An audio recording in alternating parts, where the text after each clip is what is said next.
The chair wasn't missing by accident. I saw it the moment I walked through the door. Our family table, round and full, with every seat taken.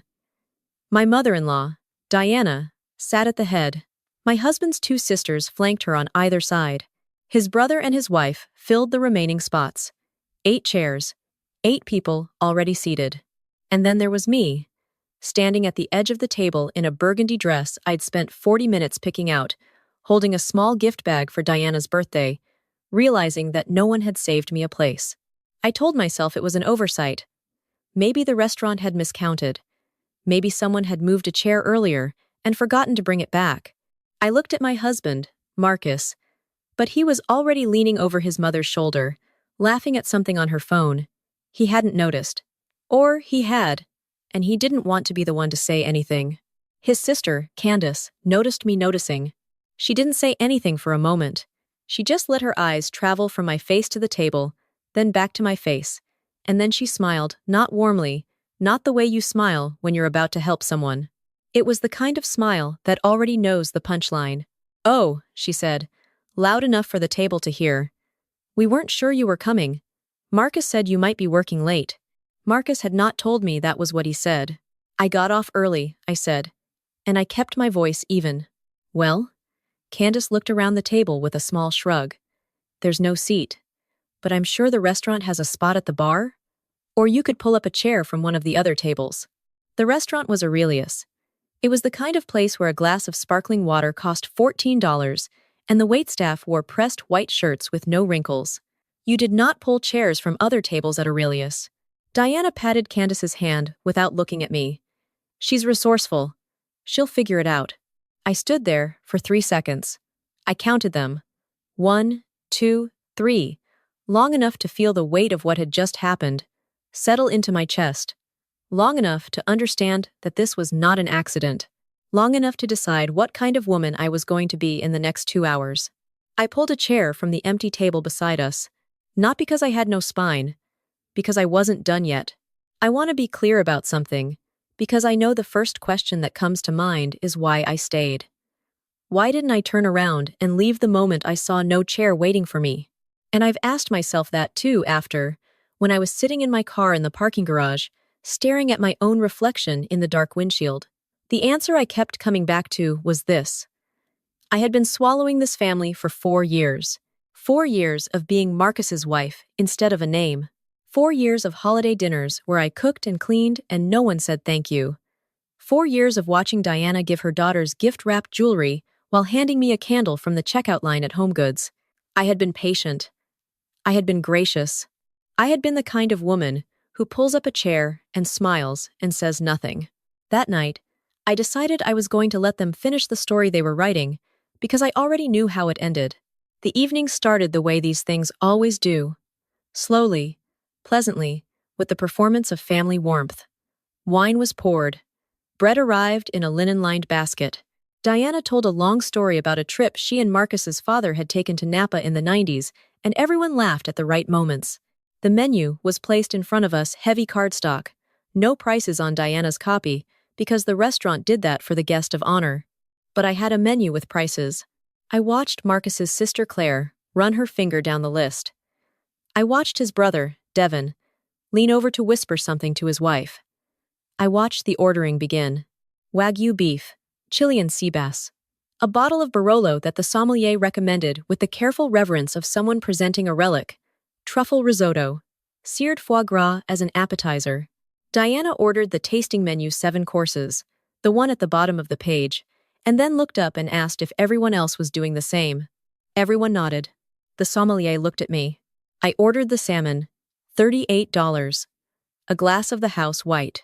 I watched the number in my head begin to climb. Here is what they knew about me.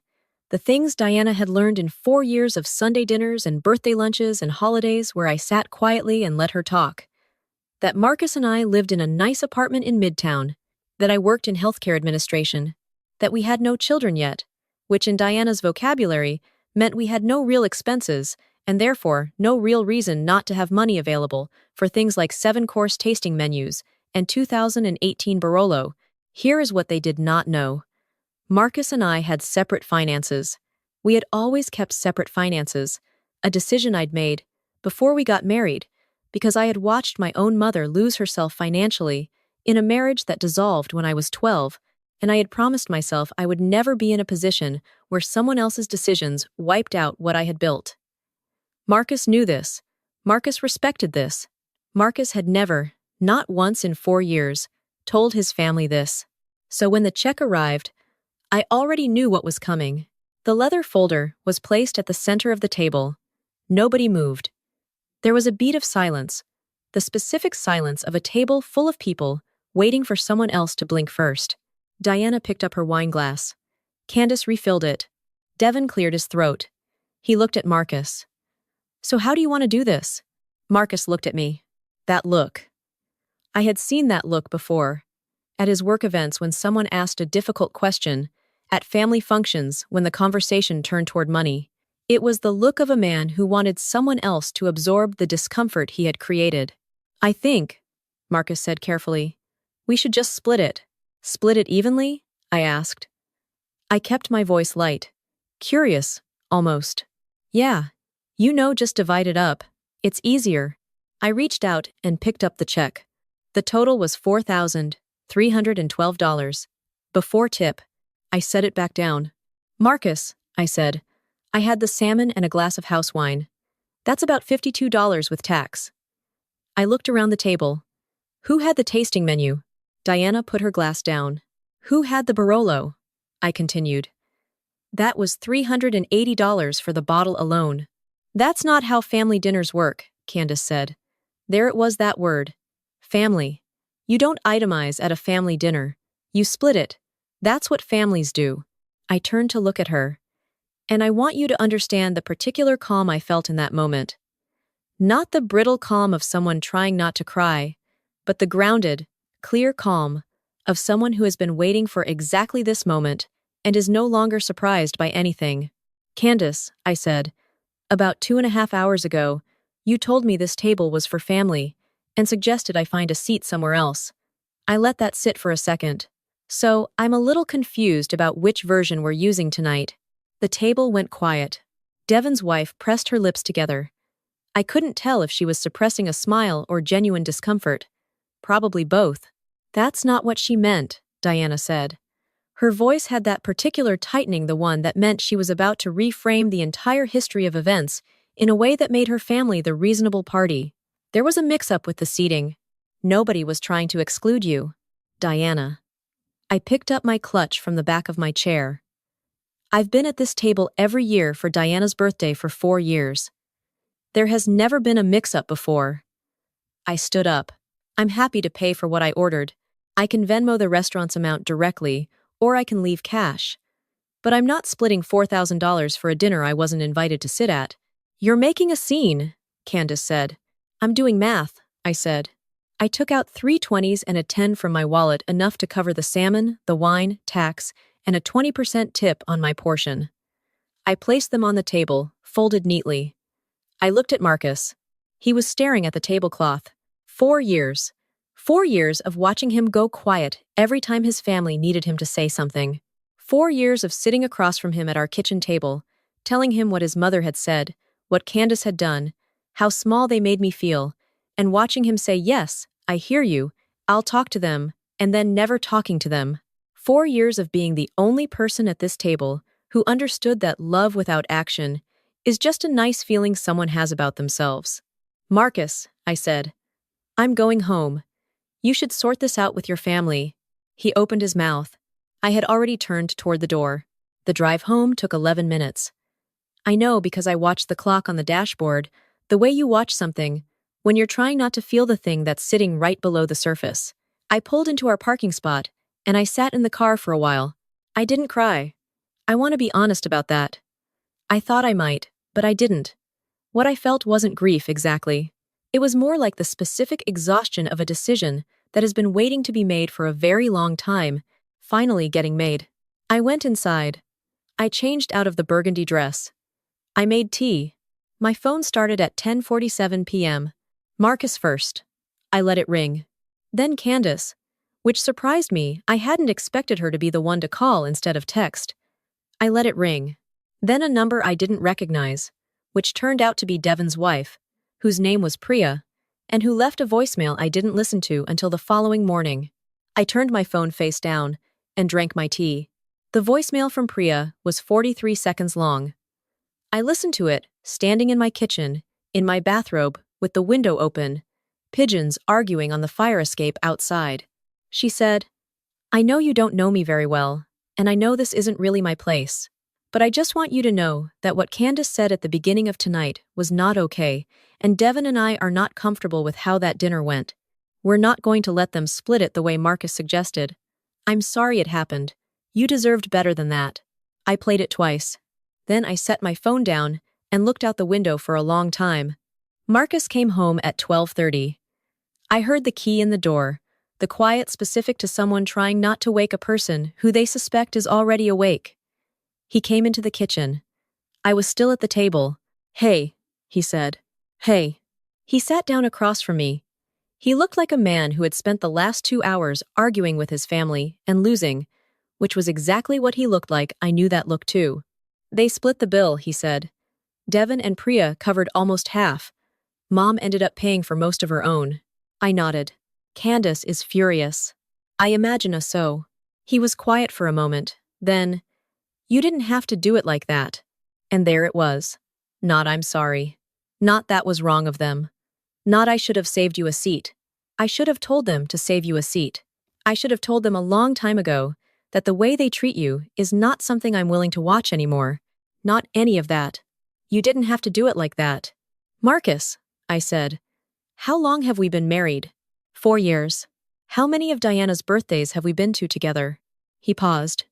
4.